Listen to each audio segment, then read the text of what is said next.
What's up, guys? It's Max the Comic Sync. I'm your host of Maxwell. Today we are talking about RWBY, Volume 6, Chapter 5. We start out with, What's the name of this episode? The Coming Storm. Yeah. So we start off with Cinder, bitch. So Cinder's just like, you got my information? And she was like, yes, girl, I always got my information. Look, Miss always delivers. So then she's just like, she just kind of goes back and forth, like, yeah, they're in Argus, that which means they're going to Atlas, and he just kind of walks away. But then she's just like, hold up, wait. You real interesting. A lot of people want us to know you got me double business, basically. And then Neo just shows up, and Neo just starts going in, fighting her. Cinder's like, what are you doing? Oh my god. Then they had this really cool fight, and Neo's getting her revenge, and I'm singing with her, I got one thing, and you taking it from me. Single line, a single friend, but you made that end. There was one thing, help escape the misery. But now it's all disarrayed. It took my whole life away. Set me back with nothing, now you'll pay. Pay. Anyway, it was my song. So yeah, and then Cinder's just like, stop fighting me. How about we kill her together? And Cinder, Neo just goes with it. I don't know. Some people say Neo works best as a henchwoman. Others are like, no, Neo's a wild card. She should do her thing. I don't know. Like, I don't. I feel like they should just team up. Like, I don't really care. It's just like they both want what we did. I mean, I was still cool. I think that Neo's gonna backstab Cinder, but it's whatever. Like, I don't want like, okay, Salem's forces are coming over here, and then Adam is coming over here, and then wait, yeah, I don't want it like Salem's forces, and then Cinder, and then Neo, and then Adam, and then no, everybody just link up. I don't. Everybody link. That's too much. Too many balls in there. We need one plot, one antagonist for everyone. We can have a lot of antagonists, just part of one kind of big thing, and we can even have maybe another side going. That's Adam, but Neo just link up with Cinder. Just gone on back to business because oof. So then they get to Brunswick Farms. They walk in. It looks creepy. It's cold. They walking around and investigating, doing the Scooby Doo stuff.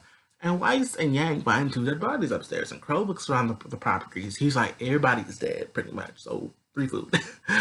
And then they're just it's kind of this eerie, really creepy, really good tone. I'm just like, oh, this is creepy. Yeah, it's kind of just like everybody went to sleep and nobody woke up, and it was just oof, oof.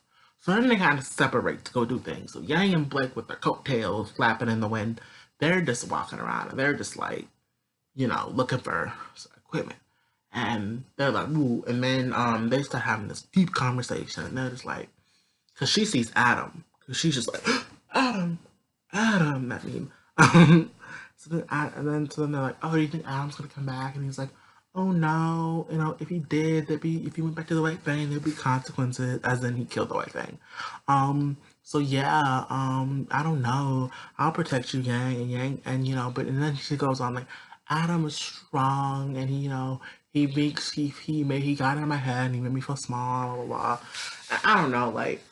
I mean, now I guess it's confirmed that Adam is like this hardcore piece of guy, but like before then, I thought it was like he was like this hardcore like guy that was like fighting against racism, and then he was going too far with it, and his ideals changed, and he got violent, and then just wanted to rule. Like I thought her issue with him was the violence. I didn't know, I didn't. Mm-mm. People are saying like, "Oh, is there all along?" Like, it really wasn't. Like the Adam thing kind of switched after volume kind of 3. Like, you know what I mean?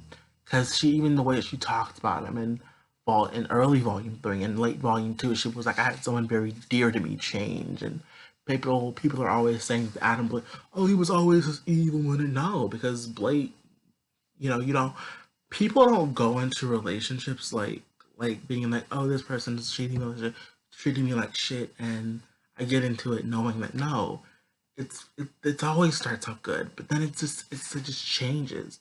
And I guess yeah, that person can always have abusive tendencies, and then they just get into a relationship, and I guess they tricked them.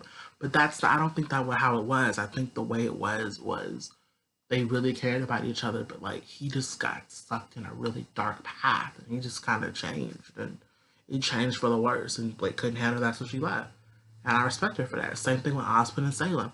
Salem just kind of, they both loved each other, they both cared for each other, and I do believe at some point that Salem really loved Osmond. I think she still deep down does love Osmond, but the people just change, and sometimes they just change for the better, and sometimes you just gotta leave, and I don't know. I need to make a big video about Adam's character. Anyway, but like, yeah, I didn't really like saying she was this pussy bitch who couldn't do nothing, so she just kind of left and yeeted away. Um, so yeah, we been wise talking, and then they find a wine cellar, and they're like, oh, I need to have this from my uncle. Because Crow's being really in his feelings, and then he should really just worry he's going to drink his life away. So that's just, we can't have that. So Wise was like, are we really going to Atlas? And then, yeah, and then Ruby's just like, yes, bitch, duh. Like, why would we not? And, yeah, and then Ruby's just like, and then Wise is just like, well, if we can't kill Salem, what's the point? I didn't, and that, but like, the Jinn didn't say you had to kill her. She just had to stop her.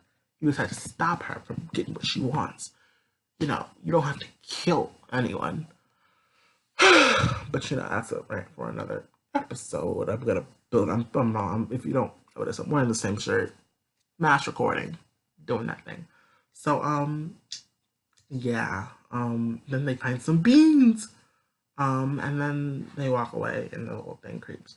I think this episode was good. It was a really good setup episode. We got the creeps, we got scares, and the spookiness, and the dead bodies, and the mystery of it all.